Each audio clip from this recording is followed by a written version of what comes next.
Draudzīga aicinājuma Liepājas 5. vidusskola 2. oktobrī atzīmēja savu 74. dzimšanas dienu. Par to, kā tā šoreiz tiks atzīmēta, kā arī par jaunā mācību gada sākumu, gatavošanos skolotāju profesionālajiem svētkiem un pirmajām skolas brīvdienām, kur laikā 5. vidusskola rīko konferenci, stāsta skolas direktors vietniece ārpusklases darbā Ineta Bumbiere. 2. oktobris mums ir īpaša diena, tā ir skolas dzimšanas diena, kur mēs atceramies katru gadu. Šogad mēs viņu sagaidām ar tādām plakātiem vairāk, ar vēlējumiem. Katra klasa no 1.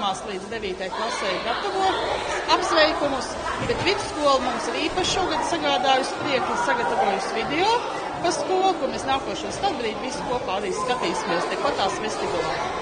Šogad skolai paliek 74 gadi, tas nozīmē, ka nākošais gads mēs gatavojamies tādā lielākai, grandiozākiem svētkiem, bet, katru gadu tomēr 2. oktobris bērni zina, ka tā ir skolas dzimšanas diena un ir tāda priecīgāka un labākā noskaņojumā. Katru gadu jau mēs sākam pirmkārt ar lielu apņemšanos un pašu kaut ko sevī veidot un pārveidot un visu.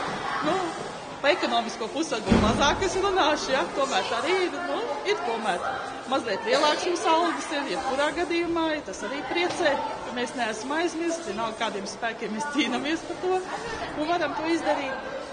Skolotāju dienā mēs arī sveicam tos skolotājus, kuriem ir darba jubilejas 25, 30, 35 gadi, 40 un vairāk, ja kādam ir.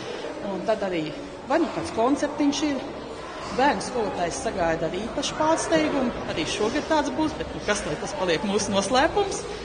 Tur ir no 9. klases līdz vidusskolai visu kopīgi gatavo sagaida skolotājs. Un darba svētkos mēs kopā skolotāji pēc tam pasēžam, pārunājam, sveicam savus kolēģus. Un šogad ir īpaša diena, jo mums jubilāri ir 15. Par to, kā gatavojušies skolas dzimšanas dienai, pastāstīja arī skolā sastaptie 3. klases audzēkņi. 3. D klase. Un kā tev sauc? Arturs Biele.